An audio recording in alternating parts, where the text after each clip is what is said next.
The buzz of the crowd, the clinking of glasses, and the low hum of laughter were familiar to me. Nights at Leo's Lounge were like an old, comfortable jacket, predictable and worn, but comforting. I'd been working as a bartender here for nearly 2 years, pouring drinks and swapping stories with locals and travelers alike. It was the kind of place that had its own quirks, one of them being our theme nights. Every Friday, the manager, Carla, picked a new theme. We'd had retro nights, sports nights, movie characters, anything that would shake up the usual scene and get people talking. But last week, when Carla tossed out an idea that made even my veteran heart skip a beat, I couldn't have imagined how far it would go. School uniforms, she'd said with a grin. And not just any uniforms. We're doing a schoolgirl theme.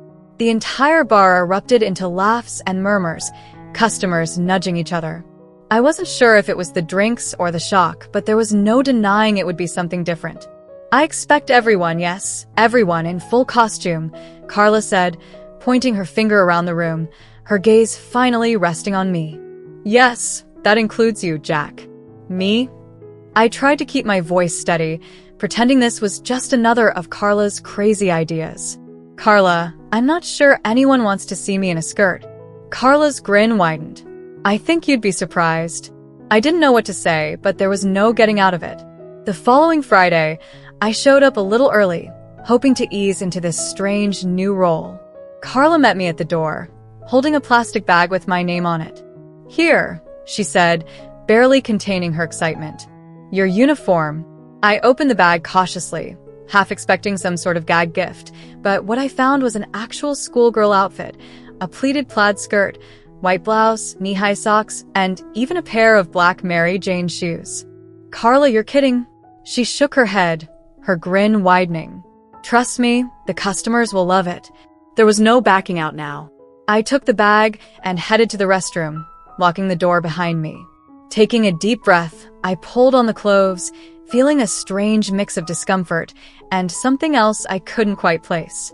When I finally caught sight of myself in the mirror, I barely recognized the person staring back at me. The transformation was startling. The plaid skirt sat low on my hips, the blouse clung to my chest, and the knee-high socks made my legs look longer, leaner. I adjusted my hair, trying to brush it into something halfway decent. With a bit of dread and curiosity, I left the restroom, feeling Carla's expectant eyes on me. Jack. Carla's face lit up as I stepped out. You look amazing. I tried to laugh it off, muttering, glad one of us thinks so, but it was hard to ignore the reaction from the crowd. The regulars laughed, cheered, and even whistled as I made my way behind the bar, feeling more exposed than ever. The thing was, as the night went on, I started to notice how the outfit changed the way people looked at me. It wasn't just the costume. It was as if wearing it peeled back some layer I'd always hidden behind. One woman, a regular named Katie, leaned over the bar with a playful grin. You're pulling it off, you know. Am I? She nodded, looking me up and down with an appraising eye. In fact, you look pretty cute. I felt a strange warmth spread through my chest, and for the first time, I wasn't so sure it was just the costume. By the end of the night, I wasn't just wearing the outfit. I was playing the part. I laughed more, leaned into conversations, let myself be more open and animated. It was as if the skirt and blouse gave me permission to drop my guard, to show a side of myself I'd almost forgotten about. When the bar finally cleared out and I began wiping down tables, Carla came up beside me, her eyes shining with that mischievous light. Have fun. Maybe. I shrugged, trying to sound casual, but she saw right through me. Well, you look like you were having a blast. She grinned. You should wear that more often. Don't get any ideas, I muttered, though I couldn't stop the smile tugging at my lips. This was just a one-time thing. But Carla's words stayed with me. There was something freeing about the experience, something that made me wonder. Could this be more than just a theme night? The next day, I couldn't shake the memory of that night. It was strange. I'd always been a pretty grounded guy, someone who knew who he was. But last night, wearing that outfit, I felt a part of myself open up that I hadn't even known existed. Even though it was just a silly costume, it stirred something in me. Maybe it was the look in people's eyes, or the way they reacted to me, but I couldn't let it go. The following Friday, as I was finishing up a quiet afternoon shift, Carla pulled me aside. "Jack, can I ask you a favor?" She leaned in close, her voice low. "Tonight's theme is 80s glam rock, but the staff I had for the Schoolgirl night? People loved it. I'm thinking we bring it back for some variety." "Oh, yeah?" I replied, nonchalantly, trying to sound indifferent, though my heart skipped a beat. She smirked, seeing right through me. "I know you had fun, and I have a few more pieces if you're interested in spicing it up." She leaned in with a conspiratorial wink. My mouth opened to protest, but instead, the words that came out surprised even me. Why not? I could barely believe I was agreeing to this. But something about the idea felt liberating, like I was slipping into a second skin I hadn't known I had. Carla handed me a new outfit, this time with a fitted cardigan, a necktie, and a wig with shoulder-length, wavy hair. "Trust me, you're going to look great," she said, her eyes twinkling with excitement. When I got to the restroom, I took a deep breath. The clothes felt more natural this time, almost familiar. I layered on the blouse, then the cardigan, tied the plaid skirt snugly around my waist, and after a bit of hesitation, slipped on the wig. The transformation was startling. I looked softer, almost unrecognizable. I took a long look at myself, watching as the person in the mirror stared back. She had my eyes, my smirk, but there was something different, something intriguing. As I stepped out of the restroom, Carla's face lit up. "Wow, you're going to steal the show." "Very funny," I said, though I couldn't help but grin. The night began as usual, but the crowd's reaction was immediate. This time, there was less laughter and more intrigue. People were genuinely taken in, complimenting me and leaning over the bar to chat. I started playing the role a bit more, slipping into a higher-pitched voice, smiling a little wider. One customer, a guy in his 20s named Ryan, struck up a conversation as he ordered his usual drink. "You look different tonight, Jack. Different good or different bad?" I asked, with a teasing smile. He laughed, his gaze lingering just a bit longer than usual. "Good. Definitely good." There was a warmth in his gaze, something I'd never seen when I was just Jack the bartender. It felt nice, in a way I couldn't quite explain. We talked for a bit longer than I typically would with a customer, and as I poured drinks and moved along the bar, I couldn't help but notice the attention I was getting. There was a new energy, a feeling of being noticed in a different way. As the night went on, Carla came by with a tray of drinks and leaned over. "I knew it," she whispered. "You're practically glowing." "Maybe it's the wig," I muttered, though I felt a warmth rising in my cheeks. "Or maybe it's you." She winked. "You know, you don't have to only dress up on theme nights. This could be a more regular thing if you're interested." I opened my mouth to respond, but before I could say anything, a group of regulars entered, and the crowd surged. I threw myself back into the work, trying to ignore the strange flutter in my chest.